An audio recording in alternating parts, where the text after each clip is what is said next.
Alright, we've got our 87 Project YJ here. This was a YJ that I got from my uncle. He had it for several years, drove it, and it caught fire actually. He had a guy work on it, and on the way home, I think he had a top end fire in the engine compartment. He pulled over through dirt on the engine bay and to get the fire out. Parked it in his yard. It sat for 8 years under a tarp. I was able to talk him out of it by trading him a Ranger, Ford Ranger for it that he wanted. So anyways, we got it, and John Gardner with Tech Garage on Motor Trend TV.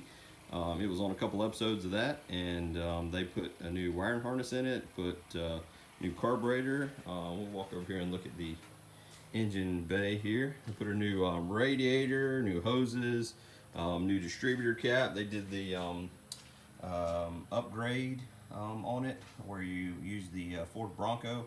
I think an 80 something Ford Bronco ignition has a cap adapter and a bigger distributor cap to spread out the points, or not points, but the ignition stuff in there. As you can see, I've got the heater coil out. It had a leak, and I've got it essentially tied together. I've got to put that back in there. Put a new carburetor on it. Got rid of all the vacuum lines. One of the things I've got to figure out is this hose right here. It's kind of got a right angle there, and I'm trying to figure out. It's kind of pinched there, and I've got to see what I can do there. Try to find the factory hose that maybe has a 90 in it, kind of thing. One of the issues with it now, other than the heater core over there, which I've got that to put back in it, but it has a valve, valve cover gasket leak, and I think that's what actually caused the fire. So I'm going to later on in another video take the valve cover off and replace the gasket. It's got a pretty good oil leak right here. If you drive around, it'll put a pool of oil right here. You can kind of see a little bit of it. But anyways, there's that. What we're working on today is this roll bar. So this is the Kid Crusher style or sport style roll bar. You can see the other roll bar in the background over there.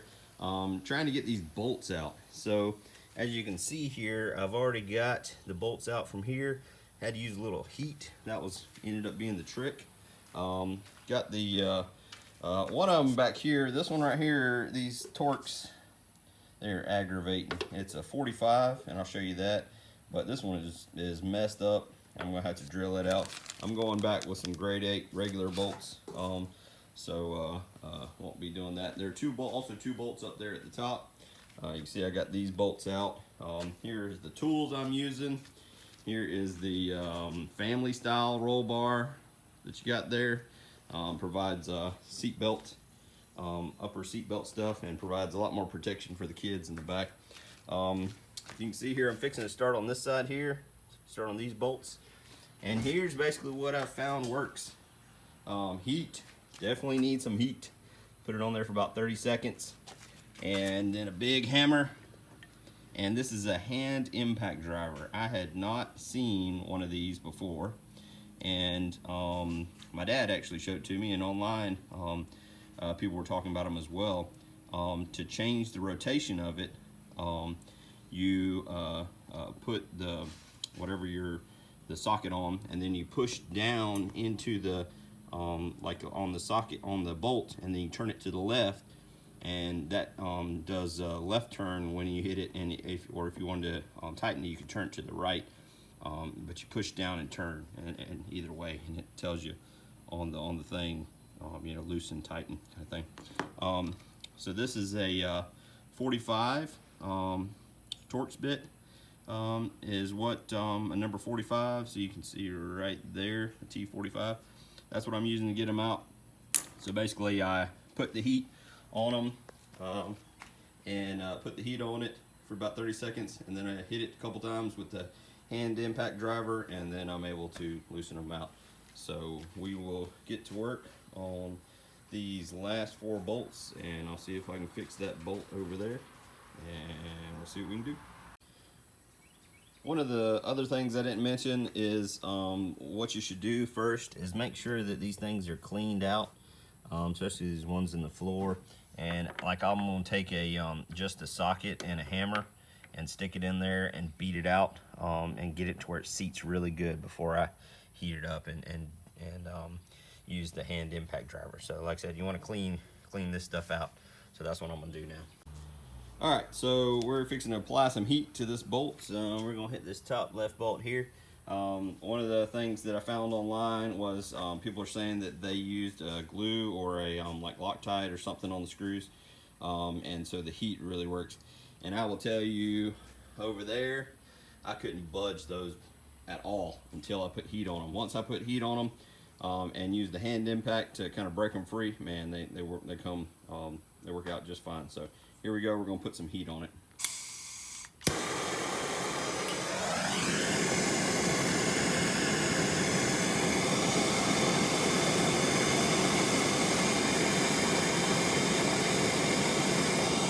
Catch some fire a little bit there, that Velcro strip. I don't need it anymore. Be alright.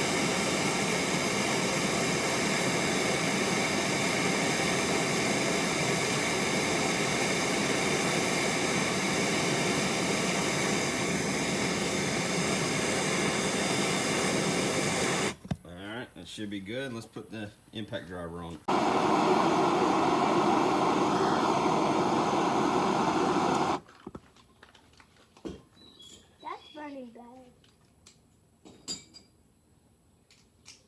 Alright, we're going to hit it with the hand impact.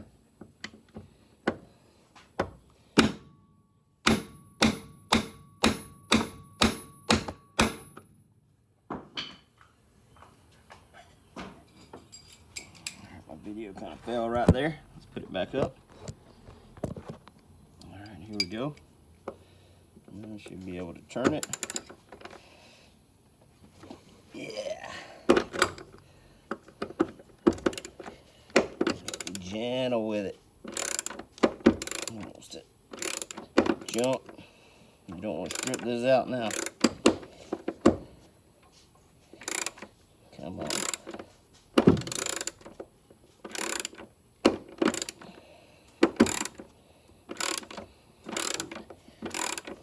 Alright. That's what we like to see. Alright.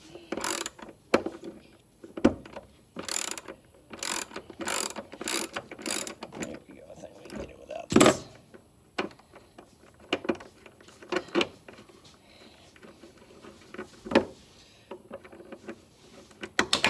Alright. Good deal. 2 down, 2 to go. Alright, so we're down to the last bolt. It is this one right here. There is a little bit of threads left. I'm gonna try to heat it up. This is what happens when I tried to do it without heat and it stripped the bolts out. So I'm hoping there's a little bit of threads left in there. I can jam the socket down in there. If not, I've got these spiral screw extractors here. This was from Lowe's. I think it was like 20 bucks. I want to say, or 20 something bucks. And I'm hoping that this one right here will go down in there and I can use a wrench to get it out. It's kind of catching a little bit. May have to drill it out some more. But I'm gonna put some heat to it and I'm gonna put the Torx bit on it and we'll see what we can do. Alright, so we got it out. Got that last bolt out. Put the heat on it like we did the other ones. The other stuff didn't work. What ended up working was this Allen head from the impact driver set. Comes with a this adapter to go from, I believe it's 3/8 to the impact bits, and I just beat that thing down in there because everything else would just spin in that head. You can see it, and it just locked in enough to get that out. So that is the very last one, thank goodness. All right, so now what we're going to do is I saw in another video where a guy measured from the windshield down to this back corner right here, or to the back here, to try to make sure the windshield's the same length for the frame. of the soft top, and I've gotten a new soft top. You can see the old one just deteriorated, and we've got a new best top to put on it. So I'm gonna take those measurements now, and we'll see what we got and get this. We're about ready to get this old roll bar off and the new one on. All right, so I got all the bolts out and got ready to remove the roll bar, and as you can see, this visor it extends over the roll bar. So I'm gonna take that loose. Looks like that one's already gone there, and we got some more Torx. Hopefully they'll come out and do the other side as well. So let's get that done. Okay, so I got the visors removed up here, both the visors removed, and now I see why it was missing a screw once before. I have a best top super top. As you can see, there's some of the hardware for that. And behind this roll bar up here is this plate. And so it was previously taken loose. That's why I think it was missing that one screw on the left side on the visors. And this is this pin right here on the top. See, that's where that pin right there goes in, and it goes in the top. So they're on both sides. So I'm gonna pull those out and make sure they go back in whenever I put the other roll bar in. All right, so we got the roll bar out there, a roll barless Jeep, and we got it moved back here. And now we're going to lift this new roll bar and put it in place.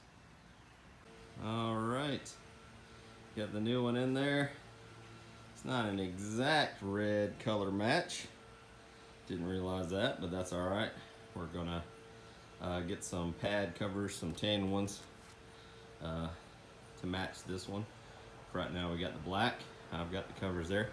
But as you can see, it's a direct bolt-in replacement. These family roll bars come from I believe it's a 92 to 95. Lovely. Just got to get it bolted back up. Had to adjust these bars here. There's a bolt up here that you can adjust. It's right up here in the top, right there. So just have to get them adjusted right and measure, run the measurements. Make sure I get those plates put back in there, but we're getting there. All right, so we got the roll bar in there and got the holes lined up, and the back holes lined up perfectly, but the front holes didn't quite line up. These top holes were just, the holes in the roll bar were just like a, I don't know, 32nd of an inch too high. And then the holes in the bottom of the roll bar didn't really line up at all. But the top holes, I think I can get in there. If you can see underneath that roll bar, the old roll bar, is some junk, and looks like a little bit of surface rust. So while I got it out, I'm going to clean up this rust and clean up this stuff, and I'm hoping that I can get it to fit to where I don't have to drill out the top holes, but I probably will have to drill, notch, I guess, these bottom holes. So not exactly a bolt-in, direct bolt-in, but it's pretty close. So I'm gonna get this cleaned up and we're gonna test fit it again. I've kind of got the roll bar sitting up here on top of with the top bars up there, pushed forward so that I can kind of lift it up out of the way on both sides. And so we're gonna get it cleaned up and see what we can do. All right, so we got it cleaned up here, and used a wire wheel on a grinder, and just kind of got all of that surface rust off of there. Sprayed some Rust-Oleum on it. They're actually painted, the roll bar is painted around, or the vehicle's painted around the roll bar, it looks like. So it was not painted underneath there. It wasn't bare metal, it was just primer, I guess. So anyway, just had some surface rust. So got that cleaned up, and also sprayed the back of that. It wasn't painted either. Had a little bit of surface rust. So did that on both sides, and now we're gonna do a dry fit again, or test fit again, and try to get these bolt holes lined up. Hopefully the top ones line up now, and then I just have to notch the bottom bolts. Okay, I got the roll bar all bolted in on the back half anyways. ran into a problem with this upper bar up here, but I did want to show you, these are the screws I used. They're grade 8 3/8 by 16, or 3/8 16 by 1 inch. They say 1 1/4 I think to use, but I used 1 inch and that was fine. And then 3/8 hardened grade 8 washers. So I got these from Lowe's. They come in packs of 2 for the screws and packs of 5 for the washers. They work really good. So the problem I ran into here is the bar on this roll bar, the spreader bar, was not long enough because it needs to be adjusted. There's a nut up here that you can adjust it, and I need to adjust it in order to get the 75 inches from the top here to the back lip right there. It was 75 inches. Problem I ran into is this nut right here. Yeah, let's see if I can focus on it. Is a star, and I think it's a 45. And I had 45 Torx bits, but I didn't have a 45 star bit. So I went to AutoZone and I have this. Bought this bit set. It was like 15 bucks. And it's got the star, and it's got a 45 and 50 and a 40, and so some bigger bits. So I'll add that to my collection. So we're gonna get these spreader bars pulled out and adjusted right, and then that should be it. To give you an idea, there's the bolts in the back. They look good. Here's the bolts over here. Had to kind of waller out this bolt down here to the side, and then to the side, and then in these just a hair down. And same thing over here on this side.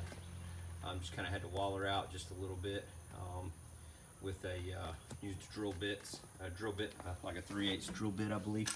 So good to go. Just gonna get this spreader bar and get the visors put back on, and we'll be done. All right, I got the right side on. That's all good. On the left side over here, I found not the bolt I was expecting, but a normal bolt with the wrong side, and it actually had a whole bunch of washers on it that I've already taken off to make it the right size. So I'm gonna have to order me another one or get the right size bolt. Actually, for right now, this one will do. Ran into some trouble with this one over here. It would not lock in. It was being pushed out of the way by this piece right here, which is the frame hardware for the top. And ended up having to take that off, and so now with that off, I think I can get it in there with the top piece here, that goes up there like that. So I'm gonna try that, and just wanted to show you a problem I ran into on this left side here. All right, there's the payoff. We got a family style roll bar, and looks great. Looks good for the kids right there. They'll have some protection. Gonna get the upper seat belts put in there. I've got that kit ordered off of eBay. I'll have to get a spice or tan colored padding set. Looks like they're about 150 bucks from Amazon. I've got the black set that came on it. I'm probably gonna put that on it for right now so I can get the others ordered. Did not put the visors back on up there. I'm gonna clean them, or I may try to get some new ones. Lots of other things to do. Gotta get rid of this sport bar, see if I can find somebody that wants it. But anyways, so here we are, complete. Like I said, good to go. Project 87 YJ. Just want to once again thank John Gardner and Brian Gregory from Tech Garage on Motor Trend TV for getting this thing running and getting it to where I can do some work on it and my family can enjoy it. We'll hopefully make many more videos about it. Thanks.